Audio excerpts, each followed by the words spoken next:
राधे राधे महाराज जी। महाराज जी, हम किसी को धन शारीरिक तरीके से मदद करते हैं, फिर भी जिसके लिए इतना करते हैं उसको हमारी अहमियत क्यों नहीं होती महाराज जी? तो तुम ही गलत हो तो कैसे समझो? नहीं, हम पहले समझो ना, तुम गलत हो अध्यात्म की दृष्टि से, इसीलिए तुम्हें दुख होता है कि लोग मान्यता हमारी क्यों नहीं करते। क्योंकि तुम कर्जदार हो, उसको पैसा दे दिए हो। तुम्हारी ईमानदारी कि उसकी वस्तु उसको दे दी है, तो तुम्हारी बड़ाई क्यों करे, क्यों नमस्कार करे? उसकी धरोहर है, उसको चली गई। तुम समझते हो मैंने पैसा दिया, अगर ईमानदारी से पूछो तो तुमको जिसने दिया उसको उसको दिला दिया क्योंकि उसका था। अगर तुम्हें फिर मिलना है तो वापस आ जाएगा, नहीं मिलना है तो राधे श्याम। फिर आपको थैंक यू क्यों बोले, क्यों प्रणाम करे? तो दियम वस्तु गोविंदम तो भी समर्पे। हम आपको 100 रुपया दें, परसों आप हमको 100 रुपया दे दें, हम आपको धन्यवाद बोलेंगे क्या? अभी मेरी चीज है, मेरे को प्राप्त हो गई। ऐसे ही भगवान ने आपको वस्तुएं दी है, भगवान ने आपको बुद्धि दी है, भगवान ने आपको धन दिया, भगवान ने आपको बल दिया। अब व्यवहार में भगवान आपके द्वारा परोपकार करवा रहे हैं। आपने किसी को दिया और वो आपसे मतलब ही नहीं रख रहा, तो आपको मानना उसकी धरोहर उसके पास पहुंच गई, वो हमसे क्यों मतलब रखे? इसका विधान परमात्मा जानते हैं, हम तो जानते नहीं। तो हमको इस बात से संतोष करना है कि भगवान ने मेरे द्वारा जो कर्जा था वो दिलवा दिया। अगर मेरे को वापस मिल जाता है तो भगवान की इच्छा थी इसमें। वो कहा है वो भगवान की संपत्ति, मेरी नहीं है। आप मालिक बन जाते हो इसलिए आप परेशान हो जाते हो। आप मुनीम बन जाओ, अभी सुखी हो जाओ। मालिक की वस्तु है, वो वापस करवा ले या वह हमको दे दे, उनकी बात है। तो दियम वस्तु गोविंदम तो भैमेव समर्पये। हमसे गलती होती, दुख तभी होता है जब हमसे गलती होती है। हमसे गलती हो जाती है कि हम दम बड़ी मेहनत से रुपया कमाते हैं, उसको आवश्यकता हुई दिया। मतलब इस बात में थोड़ा तो एहसान माने, कृतज्ञ तो थोड़ा बने। वो आदमी कृतज्ञ नहीं हो रहा तो हम परेशान हो गए ना, उसके प्रति द्वेष हो गया, हमारा हृदय जला। तो हृदय जला मतलब हमसे गलती हुई। अगर वही हम सोच ले कि भगवान की बड़ी कृपा है, किसी जन्म का कर्जा रहा होगा, निपटा दिया, जय गुरु प्रभु, तो दोबारा उसकी तरफ इस बात से हमारा मन नहीं जाएगा कि वो हमको नमस्कार करे, या थोड़ा तो यार कृत्यता का कि भाई हम आपके कृतज्ञ हैं, आपने बड़ी समस्या में हमको धन दिया, नहीं भूलेगा वो। इसीलिए अध्यात्म की जरूरत है, दुख से बचने के लिए अध्यात्म की जरूरत है। अगर वापस दे दिया तो भगवान की तरफ देखो कि आपकी इच्छा कि आपने पुनः, आप मुनीम हो, मालिक के खाते में जमा हो गए तो बड़े आनंदित रहोगे। मालिक बन जाने पर समस्या हो जाएगी, और आप मालिक हो नहीं। देखो ना, आपने शरीर रचा है, ना संसार रचा है, आपको जहां जैसे भेजना है मालिक भेज रहा है। अगर ये बात समझ में आ जाए, मालिक के हो जाओ, तो गृहस्थी में रहते हुए संत हो जाओगे।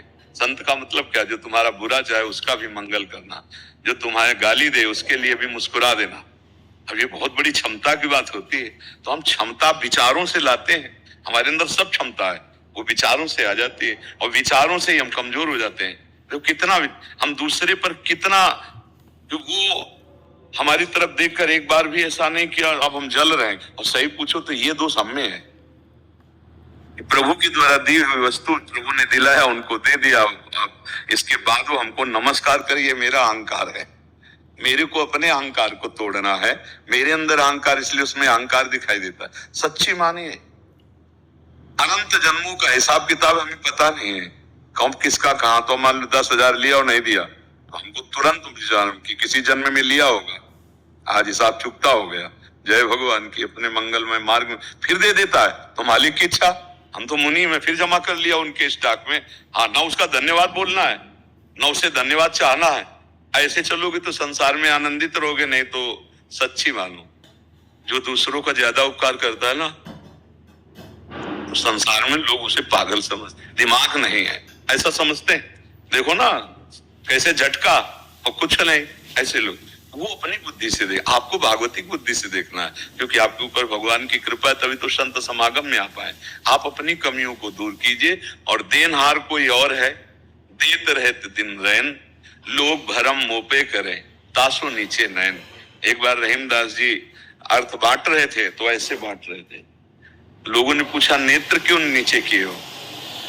तब उन्होंने कहा कि लोग कहते रहीम धन दे रहा है इसलिए नेत्र नीचे हैं, कि लोग देख नहीं पा रहे कि देनहार कोई और है, जो देते रहते दिन रैन चराचर जगत को, और लोग भरम मुंह पे करें कि रहीम बांट रहे हैं, ताते नीचे नहीं। हमको ये नहीं सोचना कि मैं दाता हूं, मैं किसी का हित कर सकता हूं, मैं किसी के काम में आया, ये नहीं सोचना। भगवान ने कृपा की, सामने वाले में भी भगवान है, मेरे से करवाया भगवान ने। अब हम लौट कर उससे ये ना चाहें, वैसे भी कहा जाता है नेकी कर दरिया में डाल, नहीं कहा जाता? हाँ, कि दाहिना हाथ किया बायां हाथ ना जान पावे, ऐसी गुप्त रख। तो वो हमको नमस्कार क्यों करें? हमारा तो काम बन गया, भगवान ने हमारी सेवा स्वीकार कर ली, ऐसे भाव रखो। अगर वो बेईमानी कर जाता है तो आपने कभी बेईमानी की होगी तो उसका हिसाब किताब हो गया।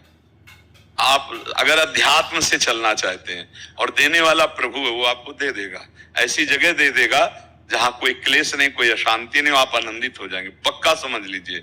जो इन लड़ाई झगड़ों में फंस जाता है, इन बातों वो चलता रहता है, दिन भर शोकित रहता है, बार बार उसकी स्मृति आएगी, वो जलाएगी। अध्यात्म नहीं, जलन से बचन के लिए है। कोई अपमान करता है, कोई उपहास करता है, कोई निंदा करता है, आप बहुत प्यार करते हैं, वो आपके साथ धोखा करता है, आपको बचना है। वो धोखा करे पर आप सत्य चलो, क्योंकि उसके अंदर भगवान बैठे हुए हैं। वो भगवान मेरे को जो दिलवा रहे हैं, अपमान, निंदा, तिरस्कार, कहीं ना कहीं मेरा मंगल हो रहा है, कहीं ना कहीं मेरी धुलाई हो रही, मेरी सफाई हो रही, मैं पुष्ट हो रहा हूं, मैं भगवान के योग्य बन रहा हूं, मेरा हृदय भगवदानंद के योग्य बन रहा है। ये बात जल्दी समझ में लोगों की नहीं आती। लोग ऐसे प्रश्न कर देते कि एक बार अगर हम गाली सह गए तो 100 बार देगा वो। नहीं नहीं, गलत सिद्धांत। उमा क्षमा सापोते भारी, अपने कर्म जाय अपकारी। एक गाली दिया, तुम 2 गाली दिए तो तुम कमजोर बन गए। एक गाली दिया, मुस्कुरा चले गए, उसके थप्पड़ मारने वाला तीसरा ऐसा आएगा कि जिंदगी में गाली नहीं दे पाएगा। उमा क्षमा सापोते भाई, तुम निकलो, भगवान भेज रहा है, उसकी व्यवस्था भेज रहा है। थोड़ा समय लगता है, हमारे मालिक का बहुत हिसाब किताब लंबा है, तो समय थोड़ा लगता है, लेकिन जिस दिन मुकदमा सामने आया तो फाइनल में रंच मात्र भी देर नहीं होगी, आप ये समझ लो, कहीं धोखा नहीं होगा। इसलिए विश्वास करो, जो तुम्हारा अपमान, जो तुम्हारी निंदा, जो तुम्हारी अवहेलना कर रहा है, वो तुम्हें पुष्ट कर रहा है, नष्ट नहीं कर रहा है, तुम्हें बलवान बना रहा है। हम लोग विरोध करके नष्ट हो जाते हैं। अगर विरोध ना करें तो अपमान, निंदा, तिरस्कार, ये विरोध, ये हमको भगवान के समीप पहुंचा दे, हमें बलवान बना दे। सच्ची मानिए, सच्ची मानिए, शुद्ध शरणागति और भगवत प्राप्ति के लिए जरूरी है अपमान होना, निंदा होना, तिरस्कार होना जरूरी है। इसलिए भगवान कृपा करके देते हैं अपने भक्तों के जीवन में, तभी वो ऊंचाई पर चढ़ पाते हैं। तो आप उसे कृपा मानो। आपके साथ धोखा हो, छल हो, अपमान हो, निंदा हो, तिरस्कार हो, आप उसे सहें। भगवत मार्ग में शुद्ध आपने नहीं किसी का हित किया तो आपके ऊपर भगवान की कृपा होगी और आप उस परम तत्व को प्राप्त होंगे जो रुपए पैसे से नहीं मिलता। ये तो सब यहीं छूट जाने वाला है। इसलिए अच्छे विचार वाले बनो, सहनशील बनो, कमी अपनी देखनी है हमें। सच्ची मानिए, परमार्थ में सामने वाला हमारे साथ बुरा कर रहा है, 100% प्रतिशत दिखाई दे रहा है। अब हमको अपने में देखना है कि जो वो कह रहा वो है कि नहीं। अगर नहीं है तो हमें प्रसन्न हो जाना, गुस्सा का कोई सवाल ही नहीं बनता है। अध्यात्म में सवाल नहीं बनता। गुस्सा तब होने चाहिए 2 पर, या पुत्र है या शिष्य है, उसके दोष दर्शन करो और उसके दोषों से उसको बचाने के लिए वो गुस्सा दिखाई जाती है। पुत्र या शिष्य, अधिकार है दोष दर्शन का। यदि दोष दर्शन उसके नहीं करोगे तो तुम गुरु किस बात के? दोष दर्शन करके अपने पुत्र को गुणी नहीं बनाया तो तुम पिता किस बात के? इसलिए अधिकार दिया गया टीचर को, गुरु को, पुत्र को, पिता को, कि अपने जनों पर दोष दर्शन देखो कि कहीं कोई दोष तो नहीं है। नहीं तो अन्य 2 लोगों के दोष दर्शन नहीं करने। अन्य अगर गाली भी दे रहा है, प्रणाम, लेकिन अगर शिष्य है, पुत्र है, अपना परिजन है, उसमें कोई कमी है तो उसको दूर करने के लिए हम दोष दर्शन करते हैं, उन दोषों को सामने प्रकट करते हैं और आक्रोश प्रकट करते हैं कि ऐसे दोष नहीं होना चाहिए, ऐसी गलती। ये अपनापन है, ये प्यार है। संसार जानते हो, प्यार मुंह चुपरी को समझता है। अगर साधु डांट दे, पिता डांट दे तो उसका अत्यंत प्यार होता है। वो अपने पुत्र को, अपने शिष्य को नष्ट नहीं होने देना, इसलिए वो डांट रहा है। अच्छा, संसारी पुरुष क्या समझता है कि जैसे माला पहना दे, चुनरी पहना, बहुत प्यार किया हमको, ये तो बाहरी है। डांट दिया, आज के बाद कभी ऐसा नहीं होना चाहिए, ये है प्यार। संतों का प्यार क्या है? आज के बाद हम कभी बुरे आचरण नहीं कर सके, आज के बाद हमारा कहीं मन कुसंग में ना जाए, ये कृपा है, ये प्यार संतों का मिलता है। तो बाहरी दुलार है, संसार का है, तो वो प्यार सच्चा समझना चाहिए। तो हमें किसी पर दोष दर्शन नहीं करना, हमें क्रोध नहीं करना, हमें अपने को सुधारना है, अपने जनों को जहां तक हमारी पहुंच है वहां तक हम सुधार में रहें।